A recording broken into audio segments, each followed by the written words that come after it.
Hello friends, डेनी classes में आपका स्वागत है। दोस्तों, राजस्थान के जिला दर्शन हम देख के चलेंगे। राजस्थान के सभी 33 जिलों के बारे में पढ़ के चलेंगे, जो आपके सभी प्रतियोगी परीक्षाओं के लिए रामबाण रहेंगे, बेस्ट सब कुछ रहने वाला है। और आपको पता है, जो डेनियल क्लासेस के वीडियो होते हैं वहाँ केवल स्टडी वाली बातें ही की जाती हैं, फालतू की बकवास यहाँ नहीं की जाती। जो आपके एग्ज़ाम में आता है उसी से रिलेटेड मैं सारा सब कुछ बताता हूँ, पॉइंट टू पॉइंट आपको बता के चलता हूँ। अब ये जो 33 ज़िले मैं आपको करवाऊँगा, सबसे पहले मैं आपको अजमेर ज़िला करवा के चलूँगा। मेरी कोशिश ये रहेगी साथ साथ आपको मैं फ़ोटो से वो सारी चीज़ें भी दिखाता रहूँ, जो मैं बोलूँ वो आपको साथ साथ दिखती भी रहें, क्योंकि जो मैं बोलूँगा वो आपको दिखेगा, आपके माइंड में सेट हो जाएगा, इमेज बनेगी, आप कभी लाइफ में भूलोगे नहीं। ये राजस्थान के 33 ज़िलों के बारे में हम अध्ययन करेंगे, जो आपके सभी प्रतियोगी परीक्षाओं के लिए रामबाण रहेंगे। आप राजस्थान के किसी भी एग्ज़ाम की तैयारी कर रहे हो, अगर आपको राजस्थान जीके की कंप्लीट क्लास देखनी है, डेनियल क्लासेस की ऐप पर जाकर आप कंप्लीट राजस्थान जीके की क्लास देख सकते हैं, जो मैंने करवाई है। साथ ही आपको संपूर्ण राजस्थान जीके टेस्ट सीरीज भी मिलती है, जहां पर आप जीके के टेस्ट दे सकते हैं, टॉपिक वाइज आप टेस्ट दे सकते हैं। अगर आपको राजस्थान का एकीकरण का टेस्ट देना है, टॉपिक वाइज अलग से टेस्ट मिलेगा, लास्ट में आपको पीडीएफ भी मिलती है, और राजस्थान जीके के आपको यहाँ पे नोट्स भी मिलते हैं। तो आपका कंप्लीट राजस्थान जीके जो बेस्ट आपको करना है, डेनियल क्लासेस की ऐप पर आपको सारा सब कुछ यहाँ मिलेगा। वीडियो क्लासेस मिलेंगे, नोट्स मिलेंगे, टेस्ट सीरीज मिलेगी, सारा सब कुछ आपको मिलेगा। 33 जिलों में आज हम अजमेर के बारे में सारा सब कुछ देख के चलेंगे, जो एग्ज़ाम से संबंधित है, इम्पोर्टेंट है। कंप्लीट सब कुछ हम देख के चलेंगे। तो चलिए दोस्तों, शुरू करते हैं। दोस्तों, अजमेर के बारे में हम बात करेंगे।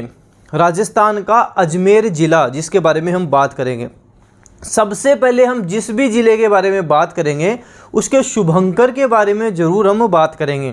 आजकल एग्ज़ाम में शुभंकर भी पूछ लिया जाता है। अजमेर के शुभंकर की बात करेंगे तो खड़मोर यहाँ का शुभंकर है। ये जो आपको स्क्रीन पर दिख रहा है, ये खड़मोर है, यही अजमेर का शुभंकर है। देखो, ऐसे ध्यान रखना कि भीलवाड़ा का शुभंकर है मोर, अजमेर का शुभंकर है खड़मोर। भीलवाड़ा का शुभंकर है मोर, अजमेर का शुभंकर है खड़मोर।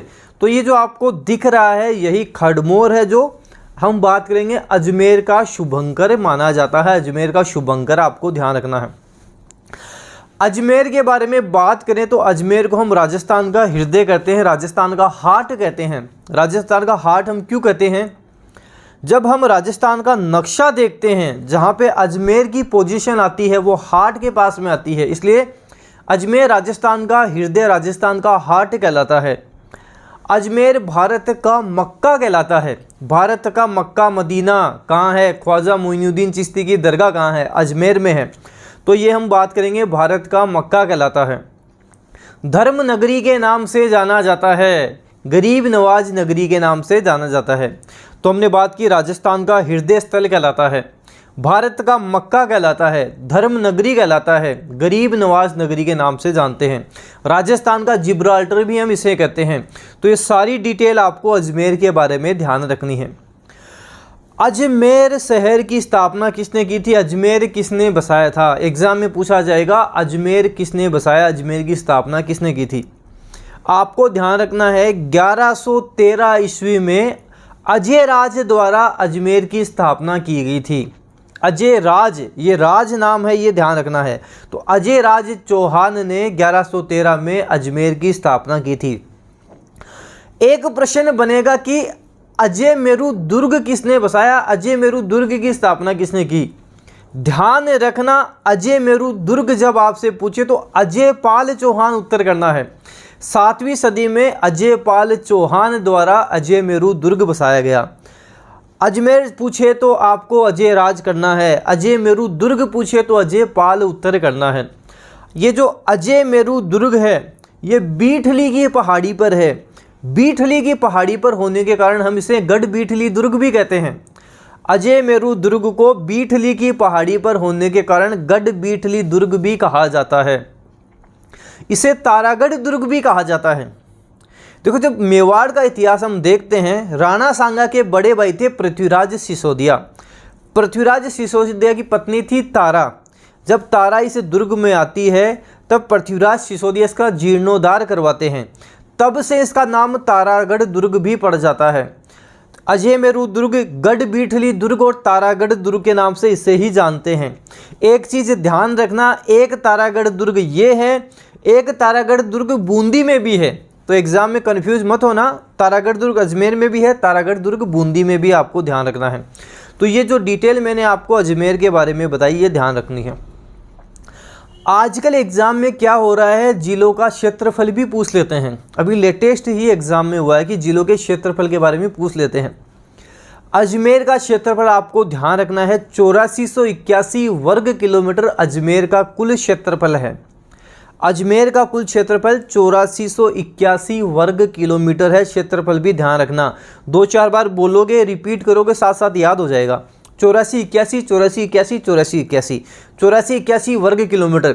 जो मैं आपको बता रहा हूँ वो सुनना, साथ साथ बाद में इसको लिखना, दिमाग में बैठ जाएगा, भूलोगे नहीं। अजमेर का कुल क्षेत्रफल कितना है? 8481 वर्ग किलोमीटर है अजमेर का कुल क्षेत्रफल, आपको ध्यान रखना है। अब अजमेर ज़िले की वो बातें जो एग्ज़ाम में पूछी जाती हैं, एग्ज़ाम में हमारे आती हैं। राजस्थान का पहला पूर्ण साक्षर जिला अजमेर ही है। राजस्थान का पहला पूर्ण साक्षर जिला कौन सा है? अजमेर ही राजस्थान का पहला पूर्ण साक्षर जिला है। राजस्थान का पहला पूर्ण साक्षर जिला और भारत का दूसरा पूर्ण साक्षर जिला हमारा अजमेर ही है। तो आपको ध्यान रखना है, राजस्थान का पहला पूर्ण साक्षर जिला और भारत का दूसरा पूर्ण साक्षर जिला अजमेर ही है, ध्यान रखना है। अजमेर का जो मसूदा गांव है, इसको पहला पूर्ण साक्षर गांव प्राप्त होने का गौरव मिला है। अजमेर का मसूदा गांव पहला पूर्ण साक्षर गांव बना है। तो राजस्थान का पहला पूर्ण साक्षर जिला, भारत का दूसरा पूर्ण साक्षर जिला अजमेर ही है। अजमेर का मसूदा गांव है, ये पूर्ण साक्षर गांव के अंतर्गत आता है, ये चीज़ आपको ध्यान रखनी है। अजमेर के बारे में दोस्तों और हम बात करें तो अजमेर की बात करें, जब अंग्रेज यहाँ पे शासन करते थे तब जो एजीजी का कार्यालय था। अच्छा, एजीजी क्या होता है? अंग्रेज जब हमारे यहाँ पे राज करते थे, शासन करते थे, तब गवर्नर जनरल होते थे। जीजी गवर्नर जनरल होते थे। ये जो गवर्नर जनरल होते थे, इसी के अधीन AGG agent to governor general होता था। गवर्नर जनरल के अधीन ही एजेंट टू गवर्नर जनरल होता था। तो 1832 में इसका कार्यालय अजमेर स्थापित किया गया था। एजीजी का कार्यालय अजमेर स्थापित किया गया था 1832 ईस्वी में। आगे चलकर 1857 ईस्वी में इसे माउंट आबू स्थानांतरित कर दिया गया था। वैसे भी अंग्रेजों को गर्मी ज़्यादा लगती थी, इस कारण इन्होंने इसको माउंट आबू स्थानांतरित कर दिया था। तो 1832 में इसका कार्यालय, एजीजी का कार्यालय कहाँ था? अजमेर था। 1857 में इसे माउंट आबू स्थानांतरित कर दिया था। अजमेर के बारे में दोस्तों हम बात करें, देखो आपको ध्यान रखना है कि स्वतंत्रता प्राप्ति पश्चात हम बात करें 1956 तक की बात कर रहे हैं। 1 नवंबर 1956 को राजस्थान का एकीकरण पूर्ण हो गया था, कंप्लीट हो गया था। उस समय राजस्थान में कुल 26 जिले थे, 26वां जिला अजमेर ही बना था। तो 1956 तक की हम बात करें, अजमेर के बारे में बात करें, अजमेर सी श्रेणी का राज्य था। उस समय हम श्रेणियों में बटे हुए थे, ए श्रेणी, बी श्रेणी, सी श्रेणी। ऐसे ही हम बात करें, अजमेर उस समय सी श्रेणी का राज्य था। अजमेर सी श्रेणी का राज्य था। इसकी अलग से विधानसभा थी जिसका नाम था धारा विधानसभा। और यहाँ के एकमात्र मुख्यमंत्री रहे हैं हरिभाऊ उपाध्याय। मोस्ट इंपोर्टेंट प्रश्न बनता है, एकमात्र मुख्यमंत्री कौन रहे हैं? हरिभाऊ उपाध्याय रहे हैं।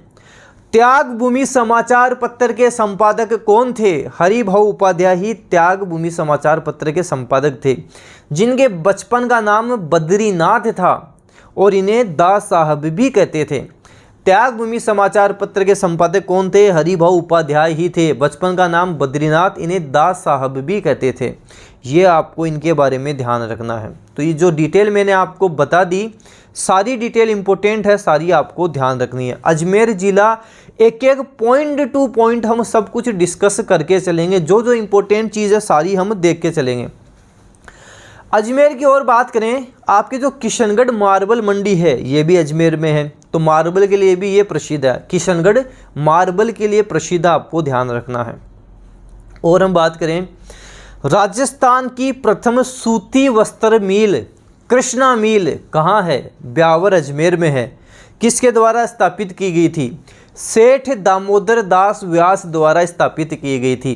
तो राजस्थान की प्रथम सूती वस्त्र मिल कृष्णा मिल कहाँ है? ब्यावर अजमेर में स्थित है, जो सेठ दामोदर दास व्यास द्वारा स्थापित की गई थी। राजस्थान की ये प्रथम सूती वस्त्र मिल है, इसलिए इम्पोर्टेंट है। ब्यावर अजमेर में सेठ दामोदर दास व्यास द्वारा स्थापित की थी। नोट डाउन कर लेना, इंपोर्टेंट प्रश्न है। अजमेर की बात करें, यहाँ का जो पुष्कर है वो गुलाब की खेती के लिए प्रसिद्ध है। पुष्कर गुलाब की खेती और गुलकंद के लिए काफ़ी प्रसिद्ध है। तो आपको ध्यान रखना है पुष्कर क्यों प्रसिद्ध है? गुलाब की खेती और गुलकंद के लिए पुष्कर प्रसिद्ध, आपको ध्यान रखना है। अजमेर की और बात करें, राजस्थान का प्रथम केंद्रीय विश्वविद्यालय, राजस्थान की पहली सेंट्रल यूनिवर्सिटी बांदर सिंदरी किशनगढ़ अजमेर में स्थापित की गई। राजस्थान की पहली सेंट्रल यूनिवर्सिटी केंद्रीय विश्वविद्यालय बांदर सिंदरी किशनगढ़ अजमेर में स्थापित की गई। देखो अजमेर कितना इंपॉर्टेंट हो जाता है। राजस्थान का पहला पूर्ण साक्षर जिला कौन सा है? अजमेर है। राजस्थान की पहली सूती वस्त्र मिल कहाँ स्थापित हुई? अजमेर में स्थापित हुई। और हमने बात की राजस्थान का पहला सेंट्रल यूनिवर्सिटी केंद्रीय विश्वविद्यालय बांदर सिंदरी किशनगढ़ अजमेर में स्थापित किया गया। तो ये अजमेर इसलिए हमारा इंपॉर्टेंट हो जाए। ये सारी चीज़ें आपको ढंग से अच्छे से नोट करके चलनी है, सारी इंपॉर्टेंट है। और अजमेर की बात करें, अजमेर में एक स्थान पड़ता है बिनाय अजमेर। बिनाय अजमेर की कोडामार होली काफ़ी प्रसिद्ध है। एक बार एग्जाम में प्रश्न बना था कि कोडामार होली कहाँ की प्रसिद्ध है? बिनाय अजमेर की कोडामार होली प्रसिद्ध है। बिनाय अजमेर की कोडामार होली प्रसिद्ध है, आपको ध्यान रखना है। और यहाँ पे एक जो केकड़ी पड़ता है, केकड़ी की अंगारों की होली प्रसिद्ध है। बिनाय अजमेर की कोडामार होली, केकड़ी अजमेर की हम बात करेंगे तो यहाँ अंगारों की होली काफ़ी प्रसिद्ध है, आपको ध्यान रखना है। अजमेर की दोस्तों और बात करें, अजमेर में एक बांध है नारायण सागर बांध, जो अजमेर का सिंचाई का सबसे बड़ा बांध भी है। नारायण सागर बांध कहाँ है? अजमेर में नारायण सागर बांध है, जालिया गांव में जो बना हुआ है, खारी नदी पर जो बना हुआ है, जो यहाँ का सबसे बड़ा सिंचाई का बांध भी है। एग्जाम में पूछा जाएगा नारायण सागर बांध राजस्थान के किस जिले में है? अजमेर ज़िले में है, जालिया गांव में है, खारी नदी पर यह बांध बना हुआ है, जो यहाँ का सिंचाई का सबसे बड़ा बांध भी है, आपको ध्यान रखना है। इंपॉर्टेंट चीज़ है, ध्यान रखना है। और अजमेर की हम बात करें, भारतीय मौसम विज्ञान द्वारा भूकंप वेधशाला जो स्थापित हुई थी 15 मार्च 1997 में अजमेर में स्थापित हुई थी। तो भारतीय मौसम विज्ञान की प्रथम भूकंप वेधशाला कहाँ स्थापित हुई? 15 मार्च 1997 को अजमेर में स्थापित हुई थी। भारतीय मौसम विज्ञान की प्रथम भूकंप वेधशाला कहाँ स्थापित हुई? अजमेर में स्थापित हुई। कब हुई? 15 मार्च 1997 में। देखो ये जो डेट वाली चीज़ें होती हैं, आप किसी ना किसी चीज़ से लिंक करोगे ना, आपके ढंग से याद हो जाएगा। जैसे 15 मार्च की आपको मैं बात बताऊँ, मेरी मेरिज एनिवर्सरी कब आती है? 15 मार्च को आती है, इसलिए मेरे एकदम ढंग से अच्छे से याद है। भारतीय मौसम विज्ञान की प्रथम भूकंप वेधशाला 15 मार्च कहाँ पे? अजमेर में स्थापित की गई, आपको ध्यान रखना है। किसी ना किसी चीज़ से लिंक करो, बार बार उसको लिखो, लिख कर याद करोगे, दिमाग में सेट हो जाएगा, भूलोगे नहीं। ये हमने बात की अजमेर के बारे में। और हम बात करें मुगल काल में अजमेर को हम राजपूताने का नाका कहते थे। देखो पहले हम बात करें राजस्थान नाम तो अब यहाँ का पड़ा है, कर्नल जेम्स टोड ने राजस्थान नाम दिया है। उससे पहले इसको राजपूताना, रजवाड़ा आदि नामों से जानते थे, राजपूताना नामों से जाना जाता था। तो हम बात करें मुगल काल में इसे हम राजपूताने का नाका कहते थे। ऐसे ही ब्रिटिश काल की हम बात करेंगे तो राजपूताना की चाबी कहते थे। मुगल काल में बात करें राजपूताने का नाका, और ब्रिटिश काल में राजपूताने की चाबी कहते थे, आपको ध्यान रखना है। एग्जाम में प्रश्न बनता है, एग्जाम में पूछा जाता है कि राजस्थान की प्राचीनतम डेयरी पद्मा डेयरी कहाँ है? पद्मा डेयरी अजमेर में है। राजस्थान की प्राचीनतम डेयरी पद्मा डेयरी कहाँ है? पद्मा डेयरी अजमेर में ही है। तो यहाँ से क्या क्या चीज़ें सीखी आपने? राजस्थान का पहला पूर्ण साक्षर जिला कौन सा है? राजस्थान का पहला पूर्ण साक्षर जिला अजमेर है। मसूदा गांव पूर्ण साक्षर गांव का गौरव मिला। और आपने क्या देखा, क्या इसके बारे में देखा? राजस्थान की प्रथम सूती वस्त्र मिल कृष्णा मिल कहाँ है? अजमेर में है, जो सेठ दामोदर दास व्यास द्वारा स्थापित की गई थी। ये हमने इसके बारे में बात की। और हम इसके बारे में बात करें तो हमने देखा राजस्थान की पहली केंद्रीय विश्वविद्यालय बांदर सिंदरी किशनगढ़ अजमेर में स्थापित की गई। भारतीय मौसम विज्ञान की प्रथम भूकंप वेधशाला 15 मार्च 1997 को अजमेर में स्थापित की गई। ये चीज़ें इंपॉर्टेंट है। ये जो प्रथम जहाँ आ रहा है वो तो मोस्ट इंपॉर्टेंट एग्जाम के लिए हो जाता है। अब अजमेर के बारे में थोड़ा सा हम मेले त्यौहार इनके बारे में भी देखते हैं। यहाँ के जो प्रसिद्ध मेले त्यौहार हैं, दर्शनीय स्थल हैं, उनके बारे में बात करते हैं। आपने पुष्कर मेले का नाम तो सुना ही होगा। पुष्कर का मेला कहाँ लगता है? पुष्कर अजमेर में लगता है, आपको ध्यान रखना है। ब्रह्मा जी का यहाँ प्रसिद्ध मंदिर भी पुष्कर अजमेर में ही है। पुष्कर झील है यहाँ पे, जहाँ 52 घाट है। पुष्कर का मेला लगता कब है? कार्तिक के महीने में पुष्कर का मेला लगता है। कार्तिक शुक्ल एकादशी से कार्तिक की पूर्णिमा तक यहाँ पर मेला लगता है। तो पुष्कर का मेला आपसे पूछे, कार्तिक शुक्ल एकादशी से कार्तिक पूर्णिमा तक ये मेला लगता है, पुष्कर का मेला लगता है। पशु मेला भी यहाँ पे साथ साथ लगता है, ये भी आपको ध्यान रखना है। तो एग्जाम में प्रश्न बने कि पुष्कर मेला लगता है कार्तिक शुक्ल एकादशी से पूर्णिमा तक, पुष्कर मेला अजमेर में लगता है, आपको ध्यान रखना है, काफ़ी इंपॉर्टेंट है। कल्प वृक्ष मेला भी यहाँ लगता है। कल्प वृक्ष मेला भी यहाँ मांगलियावास गांव में कल्प वृक्ष भी मेला लगता है, जो हरियाली अमावस्या को लगता है। जो श्रावण मास की अमावस्या आती है उसे हरियाली अमावस्या कहते हैं। तो कल्प वृक्ष मेला भी यहाँ लगता है, आपको ध्यान रखना है, इम्पोर्टेंट है। ब्रह्मा मंदिर की बात करें, पुष्कर में ही ब्रह्मा मंदिर है, आपको ध्यान रखना है। पुष्कर अजमेर में ब्रह्मा मंदिर है। पुष्कर झील भी यहाँ है, जिसमें कुल 52 घाट हैं। पुष्कर की बात करें तो ये काफ़ी पवित्र स्थल हम इसको मानते हैं। हिंदुओं के जो 5 पवित्र स्थल माने जाते हैं उसमें सबसे पवित्र स्थल इसे ही हम मानते हैं।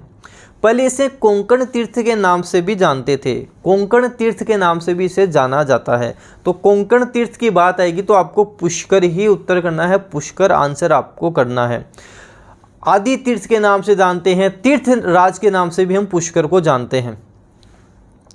भारतीय पुरातात्विक सर्वेक्षण विभाग ने 4 मार्च 2005 को पुष्कर को राष्ट्रीय महत्व का स्मारक घोषित किया था। ये इंपॉर्टेंट प्रश्न यहाँ पे बनता है। भारतीय पुरातात्विक सर्वेक्षण विभाग ने 4 मार्च 2005 को पुष्कर को हम बात करें राष्ट्रीय स्मारक घोषित किया था, राष्ट्रीय महत्व का स्मारक घोषित किया था। काफ़ी इंपॉर्टेंट प्रश्न ये बनता है। तो भारतीय पुरातात्विक सर्वेक्षण विभाग 4 मार्च 2005 राष्ट्रीय महत्व का स्मारक इसे घोषित किया गया था। इंपॉर्टेंट प्रश्न बनता है, आपको ध्यान रखना है। और पुष्कर की बात करें, एग्जाम में पूछा जाता है रंगनाथ जी का मंदिर कहाँ है? रंगनाथ जी का मंदिर कहाँ है? पुष्कर में ही रंगनाथ जी का मंदिर है, जो विष्णु मंदिर है, जो द्रविड़ शैली में बना हुआ है। द्रविड़ शैली में बना हुआ है विष्णु मंदिर है, जिसका निर्माण पूर्णमल ने करवाया था। सेठ पूर्णमल ने इसका निर्माण करवाया था। रंगनाथ जी का मंदिर तो द्रविड़ शैली में बना हुआ है कि विष्णु मंदिर है, जिसका निर्माण सेठ पूर्णमल ने करवाया था, आपको ध्यान रखना है। ऐसे ही बात करें, ब्रह्मा जी की पत्नी सावित्री मंदिर भी यहाँ पर है। ब्रह्मा जी की जो पत्नी है सावित्री का मंदिर आपको यहाँ देखने को मिलेगा। और इनकी जो पुत्री थी सरस्वती, उसकी प्रतिमा भी आपको यहाँ पर देखने को मिलेगी। वराह मंदिर यहाँ पे देखने को मिल जाएगा, जो अर्णोराज द्वारा बनाया गया था। अर्णोराज द्वारा जो वराह मंदिर बनाया गया था वो आपको यहाँ पे देखने को मिलेगा। ये जो डिटेल मैंने आपको बताई है सारी आपको ध्यान रखनी है, एग्जाम के लिए सारी इंपॉर्टेंट है। और दोस्तों अजमेर के बारे में बात करें, एग्जाम में पूछा जाता है सोनी जी की नसियाँ लाल मंदिर कहाँ है? जो सोनी जी की नसियाँ लाल मंदिर है ये भी हम बात करेंगे, अजमेर में ही स्थित है। अजमेर में ही ये मंदिर स्थित है, आपको ध्यान रखना है, जिसका निर्माण मूलचंद सोनी द्वारा करवाया गया था। ये एक जैन मंदिर है, जो प्रथम जैन तीर्थंकर आदिनाथ या ऋषभ देव रहे हैं उनका यहाँ पे मंदिर है। तो आपसे पूछा जाएगा सोनी जी की नसियाँ लाल मंदिर राजस्थान के किस जिले में है? अजमेर जिले में है। मूलचंद सोनी द्वारा इसका निर्माण करवाया गया। जैन मंदिर है, प्रथम तीर्थंकर आदिनाथ या ऋषभदेव का यहाँ पे मंदिर है, आपको ध्यान रखना है। और बात करें रामदेवरा थान, यहाँ पे है खुंडियावास रामदेवरा थान, जिसे मिनी रामदेवरा भी कहते हैं। तो रामदेवरा थान, खुंडियावास धाम, जिसे मिनी रामदेवरा के नाम से भी जानते हैं, वो भी हमारे अजमेर में स्थित है, आपको ध्यान रखने हैं। खोड़ा गणेश का मंदिर आपको यहाँ पे देखने को मिल जाएगा। गणेश जी का मंदिर है, खोड़ा गणेश जिसे हम जानते हैं, वो यहाँ पे आपको देखने को मिल जाएगा। नारेली के जैन मंदिर अजमेर में आपको देखने को मिल जाएंगे। नारेली के जैन मंदिर, काफ़ी भव्य मंदिर यहाँ बने हुए हैं। तो नारेली के जो जैन मंदिर है वो आपको यहाँ पे देखने को मिल जाएंगे, वो आप देख सकते हैं, जो भी काफ़ी प्रसिद्ध, आपको ध्यान रखना है। इस्लामाबाद जो निम्बार्क संप्रदाय की प्रमुख पीठ है, राजस्थान के संत संप्रदाय में जो हम पढ़ते हैं, तो इस्लामाबाद अजमेर जो निम्बार्क संप्रदाय की प्रमुख पीठ है, आपको देखना है, वो आप यहाँ पे देख सकते हैं। कहाँ पे है? अजमेर में स्थित है, आपको ध्यान रखना है। ये सारी चीज़ें जो इम्पोर्टेंट है। अब यहाँ के कुछ महलों की बात करें, देखो एक चीज़ और ध्यान रखना आप, जो बनी ठनी चित्रकला शैली है, ये कहाँ की है? बनी ठनी चित्रकला शैली भी किशनगढ़ अजमेर की है। बनी ठनी चित्रकला शैली का चित्रकार कौन था? निहाल चंद इसका चित्रकार था। एग्जाम में कई बार पूछ लेता है। बनी ठनी चित्रकला शैली है, किशनगढ़ अजमेर की है। चित्रकार कौन था? निहाल चंद इसका चित्रकार था, ये भी आप ध्यान रखना। अलाउद्दीन खान का मकबरा कहाँ है? अलाउद्दीन खान का मकबरा किस अजमेर में, ही आपको ध्यान रखना है। अलाउद्दीन खान का मकबरा भी अजमेर में ही है। अलाउद्दीन खान का मकबरा हो गया, कोस मीनार हो गई, कोस मीनार भी आपको यहीं देखने को मिलेगी। बीखा जी की बावड़ी हो गई, ये देखो रटने आपको पड़ेंगे, रिपीट करने पड़ेंगे, लिखने पड़ेंगे। अलाउद्दीन खान का मकबरा कहाँ है? कोस मीनार कहाँ है? बीखा जी की बावड़ी कहाँ है? अजमेर में स्थित है, ध्यान रखना है। तो अलाउद्दीन खान का मकबरा हो गया, कोस मीनार हो गया, बीखा जी की बावड़ी हो गई, ये सारे अजमेर में ही स्थित हैं। 2-4 बार बोलोगे, रिपीट करोगे, याद हो जाएगा। तारागढ़ दुर्ग अजमेर में है। तारागढ़ दुर्ग कहाँ है? अजमेर में है। 9 दरवाजे 14 जिसमें बुर्ज हैं, 9 दरवाजे 14 बुर्ज हैं, जिसका अंतिम दरवाज़ा है वो तारागढ़ दुर्ग तारागढ़ गेट कहलाता है। अंतिम दरवाज़ा इसका तारागढ़ गेट कहलाता है। अकबर का किला, अकबर का किला जिसे हम मैगजीन दुर्ग बोलते हैं, दौलत खाना बोलते हैं, कहाँ है? अजमेर में ही है। इसकी हम बात करें तो हम देखेंगे जो ख्वाजा मोइनुद्दीन चिश्ती रहे हैं, उनकी स्मृति में अकबर द्वारा इसका निर्माण करवाया था।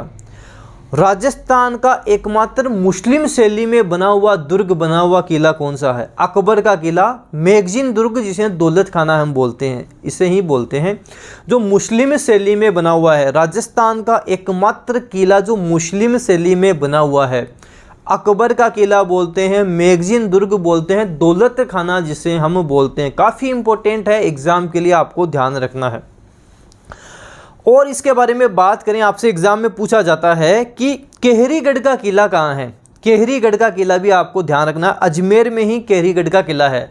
अब इसे हेरिटेज होटल में बदल दिया गया है। इसका जो आंतरिक भाग है वो जीव रखा महल कहलाता है। केहरीगढ़ का किला भी अजमेर में है, जिसका आंतरिक भाग जीव रखा महल कहलाता है, आपको ध्यान रखना है। ऐसे ही 2.5 दिन का झोपड़ा कहाँ है? कई बार आपने पढ़ा होगा कि 2.5 दिन का झोपड़ा अजमेर में है। तो इसके बारे में जो इम्पोर्टेंट चीज़ है वो हम देखते हैं। ये जो 2.5 दिन का झोपड़ा है, इसका जो निर्माण करवाया गया था, यहाँ पे एक संस्कृत पाठशाला थी। इस संस्कृत पाठशाला का निर्माण बिसलदेव या विग्रहराज चतुर्थ द्वारा करवाया था। विग्रहराज चतुर्थ जिसके शासनकाल को चौहानों का स्वर्ण युग कहलाता है। चौहानों का स्वर्ण युग इनका शासनकाल कहलाता है, जिन्होंने संस्कृत में हरिकेली नाटक की रचना भी की थी। तो ये जो विग्रहराज चतुर्थ हैं, इन्होंने यहाँ पे एक संस्कृत पाठशाला बनाई थी। संस्कृत पाठशाला इनके द्वारा बनाई गई थी। इस संस्कृत पाठशाला को तुड़वा कर कुतुबुद्दीन ऐबक ने यहाँ 2.5 दिन का झोपड़ा बना दिया था। संस्कृत पाठशाला को तुड़वाया और इसकी जगह 2.5 दिन का झोपड़ा बना दिया। अब इसे 2.5 दिन का झोपड़ा क्यों कहते हैं? क्योंकि यहाँ पे पंजाब शाह संत की स्मृति में 2.5 दिन का उर्स लगता है, 2.5 दिन का मेला लगता है, इसलिए इसे हम 2.5 दिन का झोपड़ा कहते हैं। आपको ध्यान रखना है, काफ़ी इंपॉर्टेंट प्रश्न ये बन जाता है। ऐसे ही आना सागर झील कहाँ है? फोई सागर झील कहाँ है? अजमेर में ही है। आना सागर झील जो आनाजी या अन्नोराज द्वारा बनवाई गई थी। फोई सागर झील कहाँ है? ये भी अजमेर में ही है। पंचकुंड कहाँ है? पंचकुंड भी अजमेर में ही है।